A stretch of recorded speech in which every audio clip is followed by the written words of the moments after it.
Let's talk about Vancouver's other market, where sales are down 45%, new listings are down 27%, and since February of this year, housing prices are down 10%. That's right, the average price is down 10%.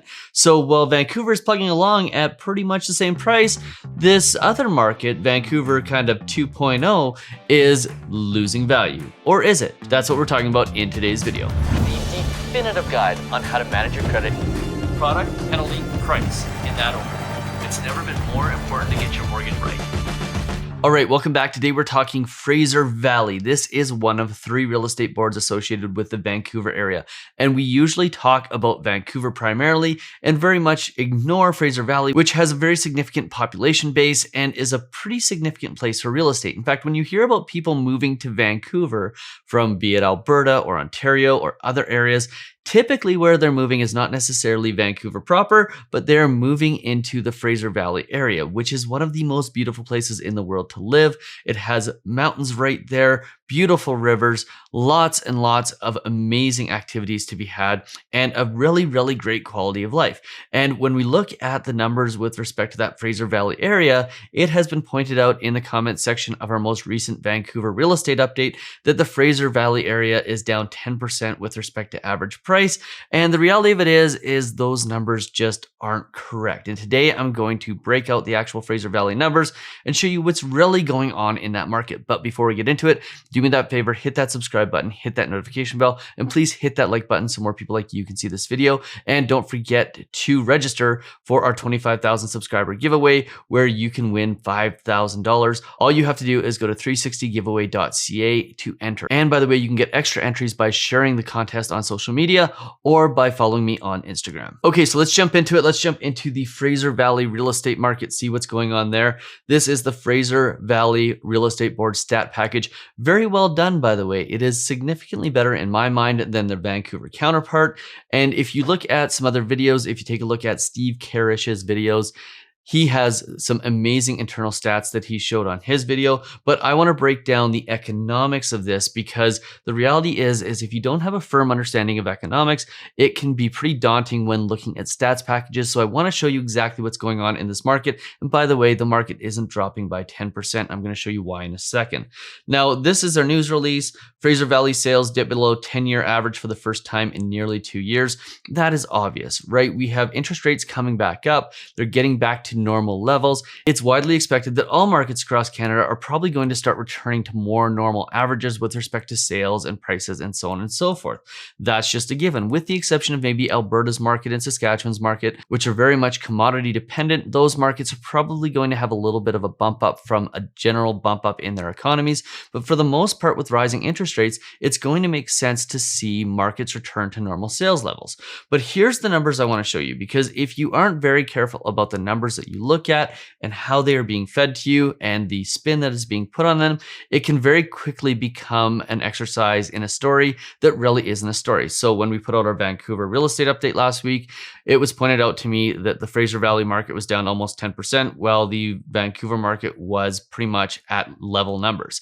And this was pointed out because what the realtor who had pointed this out on my channel was suggesting was that the average price was down about 10%. I'm going to show you this average price real quickly.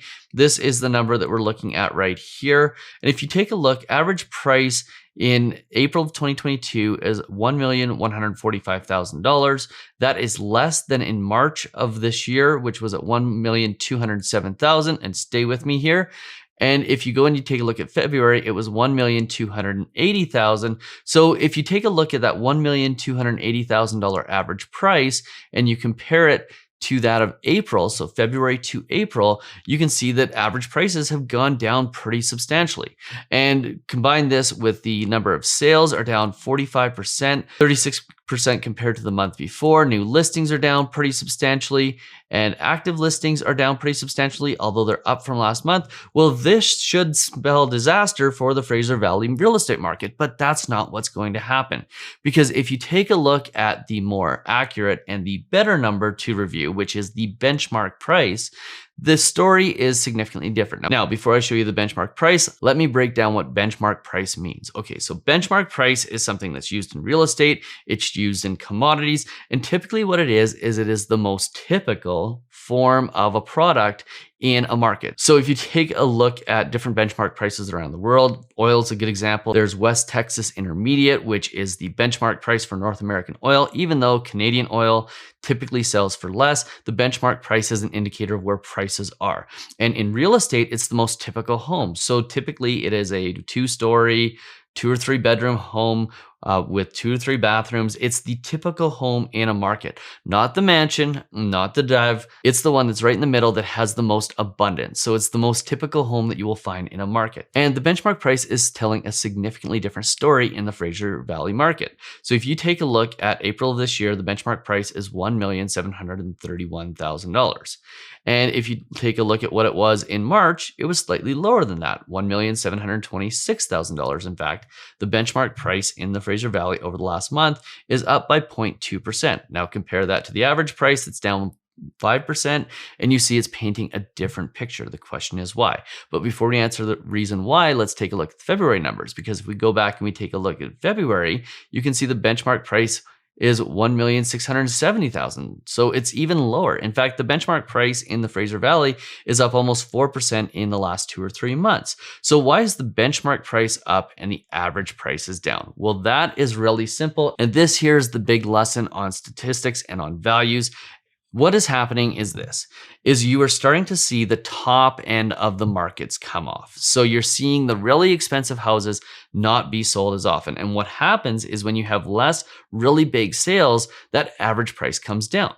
But what this is telling us is that the typical home in this area is still going up in value. And why is it going up in value? Well, there's less listings, there's still lots of demand, and there's still people trying to get into the market. So where you might feel like the market's crashing, really what you're seeing is the high value homes are selling for less. And that is not indicative of a crash. That is indicative of the top line qualification basically getting lowered because of the higher interest rates. That's it. Now, why is this such an important differentiation? Well, the answer to that is really simple. You need to be looking at what the typical homes are selling for to determine what's going on in the market, not what the really expensive ones are selling for. And the reality of it here, and I'll do a video on this later in the week where I talk about why Canada's real estate market probably isn't going to crash, is we've still got this influx of new immigrants that are either coming or expected to come in the next 2 or 3 years. We've got obviously supply issues. And let me be clear with respect to supply issues, we've got more demand for owning houses and we've got more demand for living in houses then we have the supply to fulfill those. And obviously this was a big change early in the pandemic where people's preferences for real estate switched. And as a result, we've just got not enough homes to provide to all of the new Canadians that are coming into the country, as well as we have not enough new homes in those markets where people are moving to, like the Fraser Valley. Because like I said, very high quality of life there. People are still moving to this area, which is why you're seeing that market remain flat. On top of that, we're seeing a very tight labor market right now. The most recent stats are that employment growth has pretty much leveled out. The reason for this is because there's just not enough people to fill all the jobs, which means, guess what? We're probably going to see higher wages as the market gets more competitive. I flew through Vancouver last week and it was a disaster because all of the security officers that had been working at the Vancouver airport have moved on to find better paying jobs elsewhere. And this is going to be a consistent theme. You are going to see as inflation rises and interest rates rise and the job market stays tight, you're going to see people moving up in wage brackets. And that is also going to continue to support the real estate market. And I'm not trying to tell the people that think the real estate market is absolutely going to crash, that it isn't going to crash because I disagree with you. I'm just saying that the basic fundamentals aren't there to support the theory of a crash. Yes, interest rates are going to go up. However, that isn't going to be enough to tip the scales and absolutely tank the market. Could we see different markets come off 5, 10, 15% on their benchmark prices? Yes, absolutely. But more than likely, where the big effect is going to be with inflation and with higher prices is in that super high-end real estate. The typical home is still going to be in short supply and high demand. And that's why the Canadian real estate market probably isn't headed to a crash anytime soon. Correction, yes. Correction, maybe, but a crash, definitely not. And I can tell you one thing about the Fraser Valley real estate market, at least right now, It is not headed into crash territory because that benchmark price still continues to remain high and rising. So that's the scoop with the Fraser Valley real estate market. Your next video that you should be watching, if you haven't already seen it, is the Vancouver real estate market video if you're interested in this BC Lower Mainland area. And you can also check out what's going on in Toronto and Calgary by checking out the other videos on this channel. We'll see you on the very next video. Cheers.